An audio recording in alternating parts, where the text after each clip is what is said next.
وإني لغفار لمن تاب وآمن وعمل صالحا ثم اهتدى.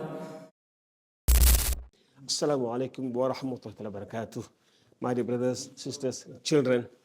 The topic is today dealing with teenage kids. When I started to teenage means from age of 11 to 19, that's the age we are going to talk. But it varies. Certain things that I'm talking maybe is very easy to discuss with a teenage at the age of 11, but it will be maybe be a bit difficult to discuss at the age of 19. Certain things vice versa.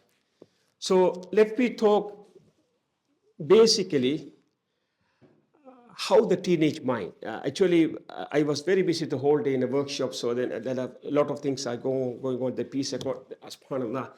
And so actually, I wanted to put this slideshow in the screen, but because of the fact of my time, this is the teenage brain. Let me read it. At the age of 19, then passing 20, the main focus is sexual attention, the love, or the affection of the opposite gender.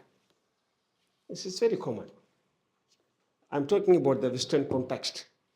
Then the ego. Yeah, how about beta? Are you okay? I don't know. Are you studying? I don't know. How is your parents? I don't know. How about school? I don't know. What's your future? I don't know. How about your finance? I don't know. Why are you absent school? I don't know. This is a situation. And when we talk a bit more, you can see their arrogant attitude. And we also talk about TV, for example, or night awakeness. Sometimes the kids are awake until midnight, 1 o'clock, 2 o'clock, 3 o'clock, they go to bed. Then they can't go to school. So I go to schools. You know, I meet a lot of kids over there. Part of the Zakallah for the administration for the place for us. Zakallah Barakallah because these are mashallah the Manakasta Youth Center. My dream, inshallah, this center will get branch, inshallah. All parts of inshallah. Write my word, inshallah. Maybe you guys think that why this is Mona say this is another 1 million is there. Don't worry, inshallah. Allah Razak. When you do our job, homeworks, this branch will have a lot of branches in all part of the country, inshallah, even if we can catch Australia. The same thing I said in one of the Glen Innes Marai that when they established Afiora, this kind of Afiora means kind of early intervention. I was interviewed. I told them, look, you guys starting this program in one of the Marais in Glen Innes.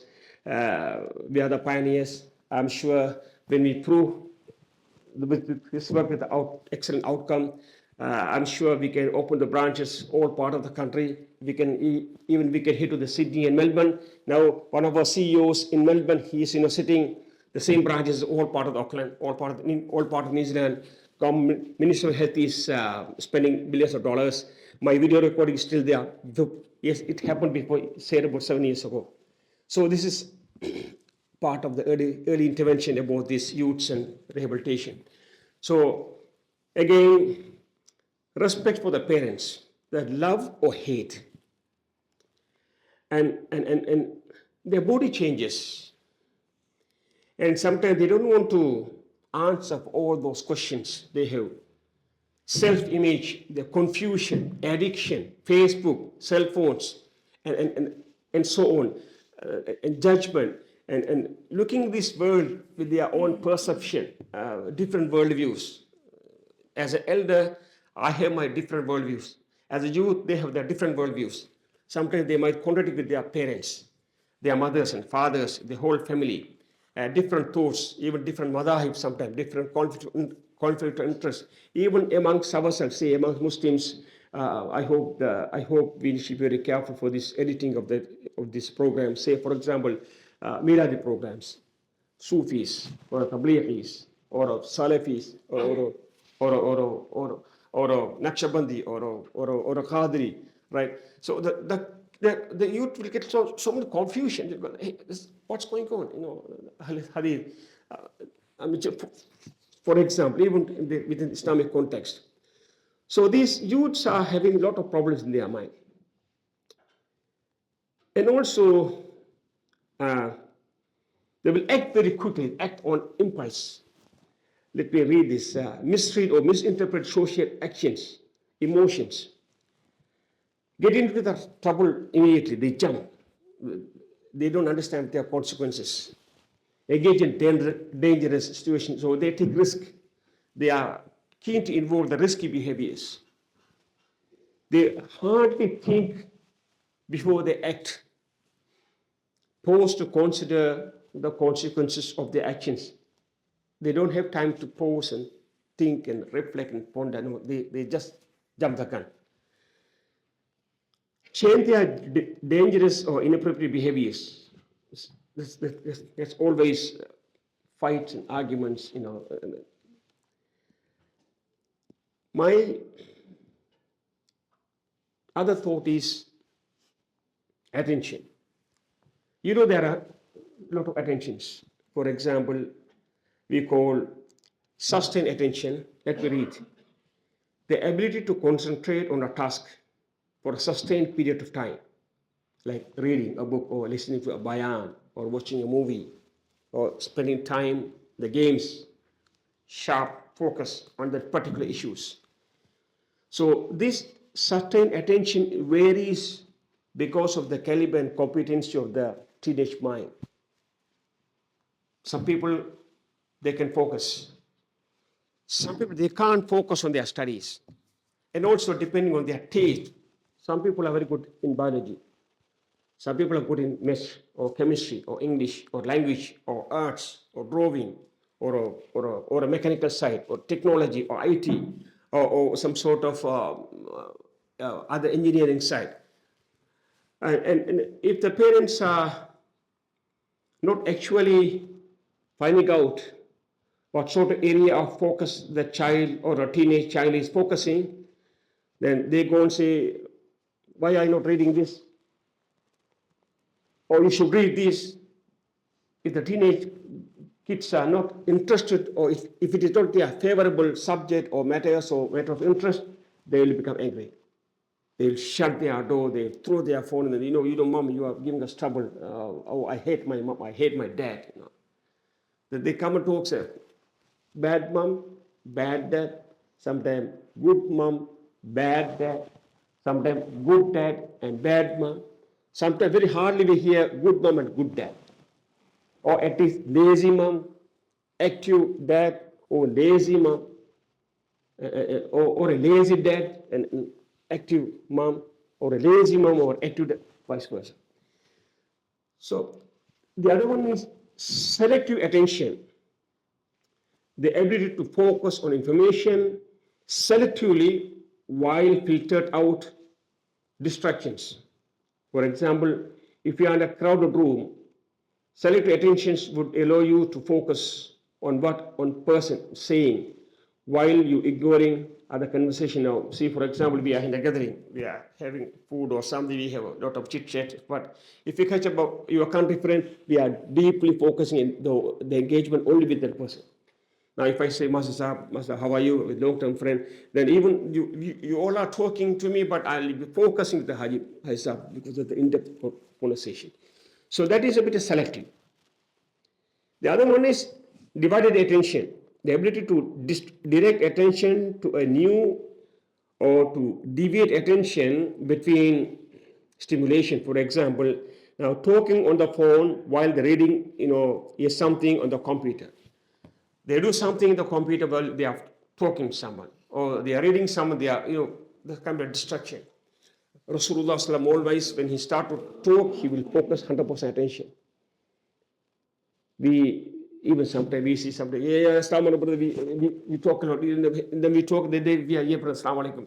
It's a bit of unavoidable circumstances, but we better avoid it. We need to focus. That's a kind of disrespectful. When you don't focus attention on your kids, they will become very angry. They will become nervous and they will become very upset. why I'm saying is, this is a bit of him and my team's situation. When we bring to that our Muslimic context, mainly I want to focus the acknowledgement and the recognition. Maybe a child for the past 6 months, the first term, they are not performing well, for example. Second term, you send the tuitions, mashallah, you spend some money, maths and English and biology or chemistry or arts, and they bring up good results. The child will, teenage, say 13, 14, even in the university, mashallah, at the age of 18, 19, they will be in the university. They will come with their excellent performances to show your dad, mom, this is my performance. I passed with the flying colors. Sometimes mom say, oh, after a long time, after spending $800, oh, hope you will not go back to the last year grades. This result came after I spent $800 on the tuition. I would have saved this $800 if you study harder. The child's heart will be broken. Peace and peace. Or you would say, oh, this is not what I expected. You would have gone further up. There is no acknowledgement from our side. Being a father, being a mom and dad, you should give a hug, embrace your child, your own child. Support him. Mashallah, you did well. Excellent. I'm so happy to see you for your prosperity, your growth, your development, your personal achievement, the college level, the university level. And this is something we need to focus. When I say the acknowledgement, at the age of 18, 19, their growth, even the age of small age, 12, 13. I mean, let's say now, 6 years old child, we can say, go to bed, close your mobile or things like that, go to bed, they will listen. But the 11, 12, they look at you sharp, when they look at you, it shows that it's kind of, they are not accepting that kind of instructions. They will feel kind of disrespectful because the school they learn a lot. The age of 18, 19, forget about that. They say, shut up or just say sports, they will bang the door, they'll go. Because the way, the tone, the instruction that you give your own child, please change it. The communication should be the other way around, because it's not going to work that kind of autocracy or a kind of dictatorship way. Back home, there are a lot of things are happening, but here you need to change. Because the acknowledgement is very, very important to a child. The teenage children should realize that my mom loves me, my dad loves me. I love my mom, I love my dad. Then they will come open up. Then they will come open up. I keep on seeing boys and girls, they come say, oh, Maulana, they never told me that thing. Then I would have done this 1 year ago. Of course, they never tell me because you didn't give them a conducive atmosphere to open up, to bottle up, to tell them. Because mom is busy, dad is busy, dad goes and comes, even the mom and dad at home always fight. They are not on the same page. Mom is fighting and dad is fighting. A child came and said that, I can't stay in home. I said, why, but I got a big house, mashallah. Yeah, but there's no peace in my home. They got money, of course. Mom says something, then dad is counter-arguing. Daddy says something, mom is counter. There's no peace for me at all. That is deteriorating my studies, my well-being, my wellness, my memorization, my solar, everything. I better find with some buddies to go and stay outside. So another came at because of the 18-year-old boy, he punched the door. The another case, he kicked the jeep board, his leg has gone inside, his shoe has gone inside. Because he can't kick, his mom would also kick that. Then why? He was so angry. I'm so angry. So these all will distract, deteriorate your own son, your own daughter. Then what's going to happen? They keep on hiding to bottle out. They won't tell you anything. They will never ever tell you, even though you are your own father, they will never ever tell you. Until they come to us, please don't say that I'm here, I'm advertising to business to come over. No, it's not a case. But unless you establish a conducive environment, they will never come to bottle out. They won't tell you what are the issues. So these are some of the things I think we need to round up very quickly.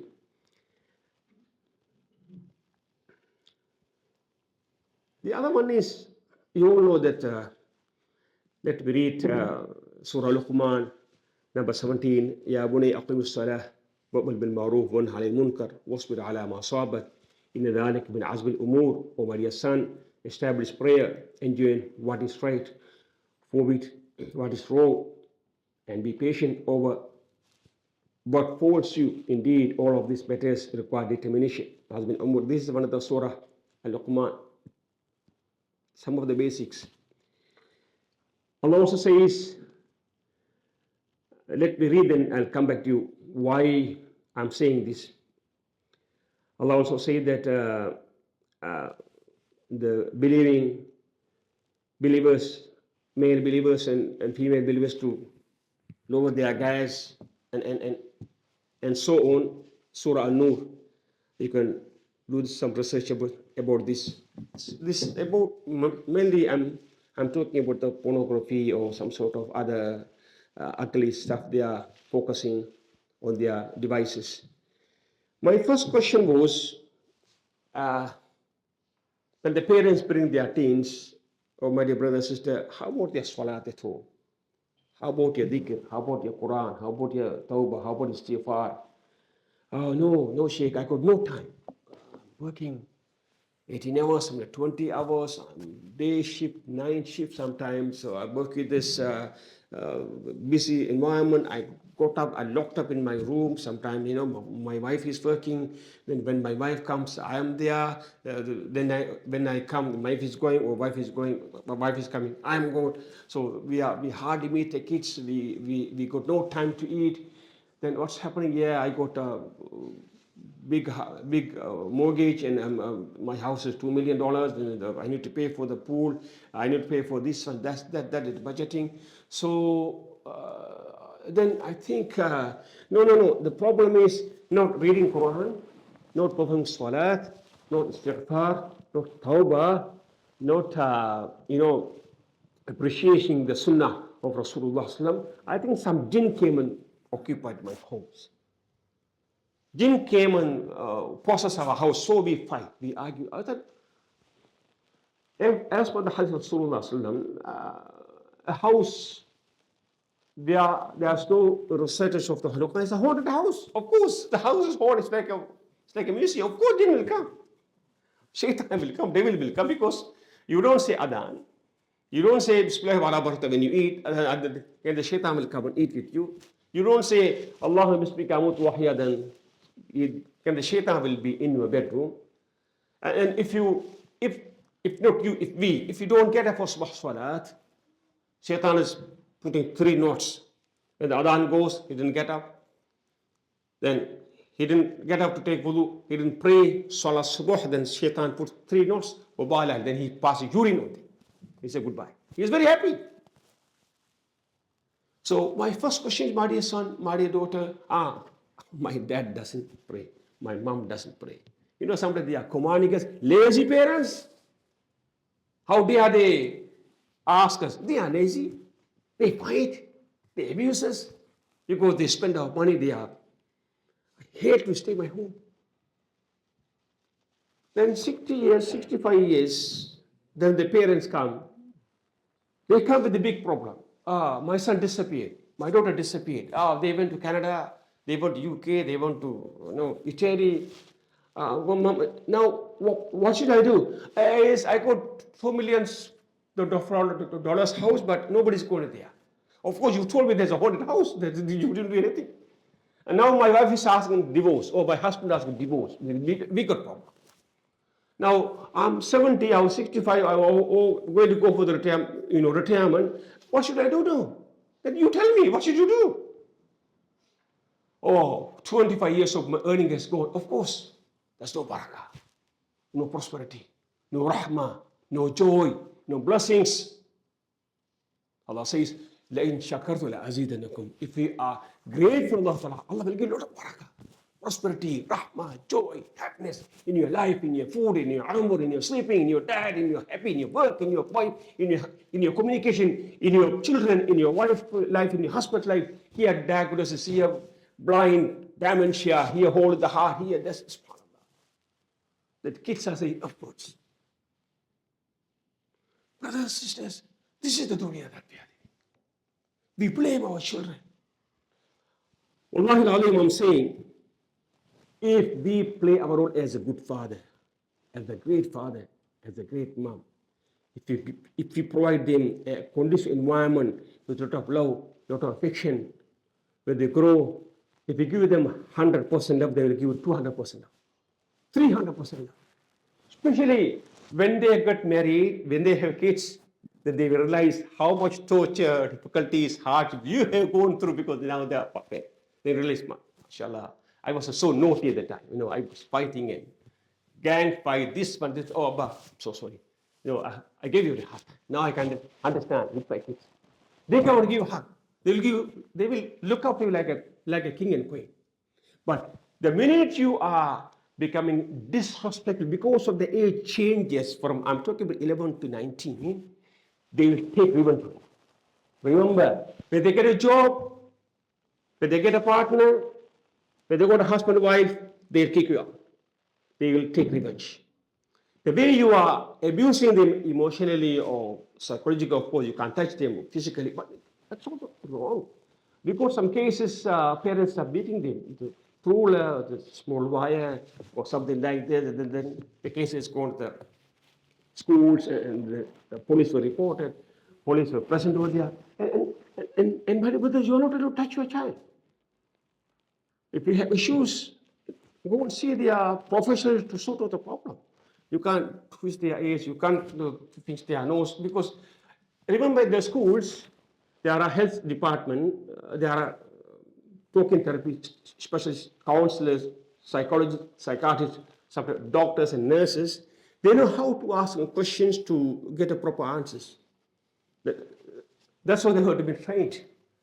Even a child will go for their stomach pain, but then it will end up then saying that my mom and dad and beating me on my leg, the stick or a wire or a belt.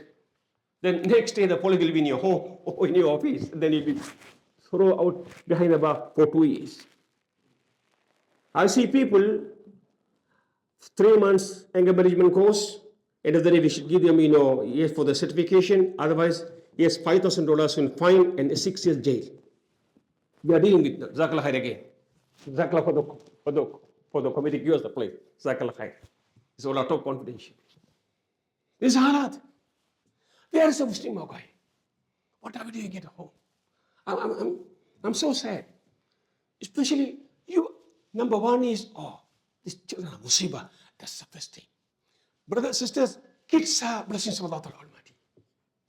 Kids are blessings of Allah Almighty. Go and see the Middle Eastern countries. The brothers are living 2 years, 3 years, they never seen their family. Here you are living alone. Kids are always with you, your wife is with you, your husband is with you, so there's a lot of hatred. Kids are blessings, they are the future of the Muslim Ummah. They're not burden to us. Your mindset has to be, my son is a barakah for me. My daughter is a barakah for me. There's blessings, alhamdulillah, tabashara for me. That's what the Quran says, Qurratu Ayn, Ya Allah, coolness of the eyes, Ya Allah, and this is what we get out. Your son, your daughter. We have a mistake. When we look for a girl, for for our son or for our daughter, especially. Of course, Rasulullah said that when you do the nikah for a daughter, there are criteria. You can Google it. I got no time. But we are looking for a girl, so charming, beautiful, lot of money, lot of properties. All the families will be highly stated, big palace house, big job. We don't talk about the hijab or taqwa or deen or humbleness, or politeness, or how about in Islam, Sheikh the kafa is very important. The compatibility is very important. It's called kafa'at. Kafa'at means, we got a girl, is this boy is matching? Or we got a boy, is the girl matching? That's number one. Kafa'at. Ask the ulamas, what are the criteria for the kafa'at? Case by case. So if we are not matching the kafa'at, astaghfirullah, I'm sorry, I shouldn't say, but certain weddings we go, even the people who are attending say, oh, when I see these parents and their families, I don't think this marriage will last more than 1 year. Before they engage, they say, even their wedding party, the way they dress, the way they showcase, the way they say, astaghfirullah. Next year they come for divorce. Astaghfirullah. This is a situation you can judge. You can judge the way you are showing off, My brothers and sisters, time is up. What I'm saying is, let us do our own homework. Our kids, our future. It's your choice. It's our choice to give them the good environment, to mold them and coach them, guide them, support them, nurture them in a proper way so that they all can come to masjid, pray salat, enjoy halal food, look for their halal wife, halal husband, love the father, love the mother, love parents love their kids, give them a lot of kiss, give them a lot of hug, give them a lot of awards. It's just, you don't need to answer me. How many months ago you took your 11 years or 12 years daughter on your lap and still she's your daughter. It's haram for you. And hug her and talk to something. How many months ago you give a warm hug to your son? Tap his shoulder, get up, you did well. Think about it. Become a hug here, your own son, your own daughter. Your own wife, forget about your fight. You always yelling and shouting at them. You think about it, mashallah, she did something else. Even she cooked a nice curry, nice food. You were hugging about, mashallah, darling wife, I really enjoyed it. You cook the best food, alhamdulillah, my stomach is so full. Have you ever kissed her, hugged her because of the food?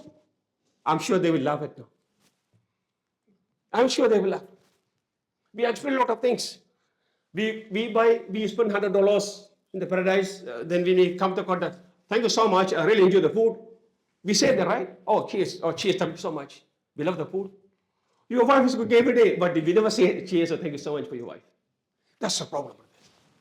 That's the problem. Sisters are coming and say, my husband never acknowledge me. My husband never ever appreciate me. My husband never appreciate me. My wife hates me. Why, brother? I'm providing everything. I give her a car, I give her a car, yes, but she's not emotionally happy. She's not psychologically happy. She's not emotionally happy. She's not psychologically happy. There should be some time to spend with your family, as a husband, as a wife, as children. At least one meal once a week. I'm not saying every day. At least one meal once a week. Pack up something, go to Kodwal Park or go to this botanical garden, spend 1 hour, spread the sufra, everybody bring your pot, like enjoy at least. Pray over there. You will feel the joy, or go to Mission Bay. You will feel the joy and happiness. You will feel the glow on your wife's face. You will feel the glow on your daughter's face and children's face. Try to do that and come back. You tell me, Barakallah fiik, inshallah, brothers. I'm sorry I took some more time. ربنا آتنا في الدنيا حسنة وفي الآخرة حسنة وقنا عذاب النار. سبحان الله وبحمده سبحانك اللهم وبحمدك ونشهد أن لا إله إلا أنت وأستغفرك وأتوب إليك والسلام عليكم ورحمة الله تعالى وبركاته.